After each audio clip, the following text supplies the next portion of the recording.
I'm Lisa, the artist behind Lachri Fine Art. Today is Tuesday, so I am here to critique one of your original paintings or drawings. If you have an original painting or drawing that you would like to submit for critique, head over to my website, lachri.com/critiques. The link is below in the video description and you can submit your work there. Today we are taking a look at this acrylic painting done by artist Leah Sweet. Leah was asked by the owner of the dog to change the background to a more natural look with grass. Before we get started on this one, Leah had another question that I think is good for everyone to hear. She asked if she needs to varnish her paintings and how to do so without taking anything away from the finished painting. You don't need to varnish. I like to. It does help protect the painting. I can't tell you how many paintings that I've had scratched that I know if I had varnish on it, it would not have scuffed that paint. So I definitely do recommend it. Now I will end up doing a full vlog on varnishing your paintings, but to start with, just to let you know kind of where to go from here on your piece, I usually will use a spray matte finish over the entire piece first. I like my paintings to have a high gloss finish to them because it pulls out the color. It makes the colors a lot more rich so it looks more like an oil painting. I just love the look of a gloss varnish on a painting.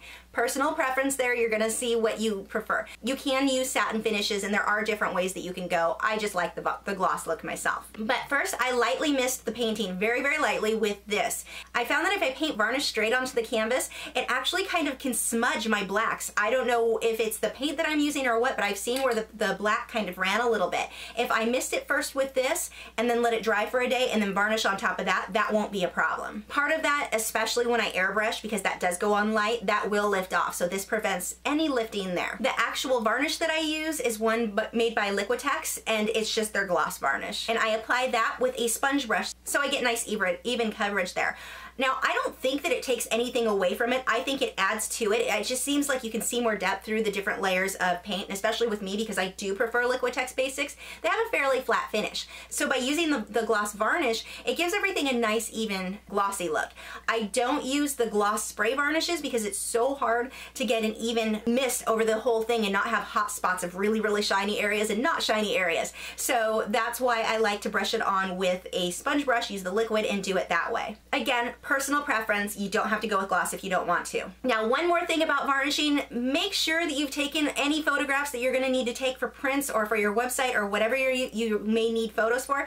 Take those before you varnish the painting. Once that varnish is on there and everything's really glossy, it is so hard to get a good shot of it. But anyway, on to your critique. This was Leah's first acrylic painting, which blows me away because she did such a good job here. The contrast on the dog, the highlights, very, very nicely done. Your blending is very well done, and I like that you have the one area of green in the background that's highlighted with more yellow and how it fades to the darker areas instead of being all one solid color. That's a nice touch. So looking at some of the stuff that we can adjust to improve on this piece even more, first I would hype up the contrast even more. You've done a good job, but if we just pull out more of the shine, make the coat look even shinier by just, and it doesn't need a lot because you've done a pretty good job here. Just pull it out a little bit more with the lights and a little bit more with the darks. The one area I would really add a lot more shadows to is on the chest, the neck area there. I would darken that up quite a bit, and you also don't have any shading on the front of the muzzle and the chin.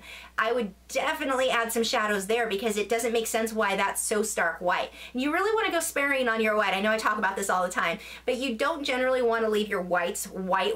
You want to use those more for your highlights. So if we darken a lot of those up, we can come back through with some whites and define some of that fur around the chest even more. And the nice thing here, by coming back through and adding the highlights on the chest, it gives you more texture in the fur and makes it look more like the photograph, which you said was your goal, is to make it look as close to the photograph as possible. Now the eye on the outside, I know the photograph that you have is very, very small and you can't see an eye there. You should see an eye there. So in this case, I would have gone online, done a Google search for this breed of dog, and found another one whose face was in the same position so you could see how that eye would set. But I would put a hint of an eye, not the whole thing, not full detail, because it is going to be in the shadow there, but I would put a little bit of a hint of the eye there. And then the last thing for this one is really focusing more on canvas dimension. Because of the way the dog's face is angling out, it's kind of drawing you right off the canvas because it's pointing right at the very edge there. And sometimes the client is going to want a perfectly square canvas and that's what you have to work with.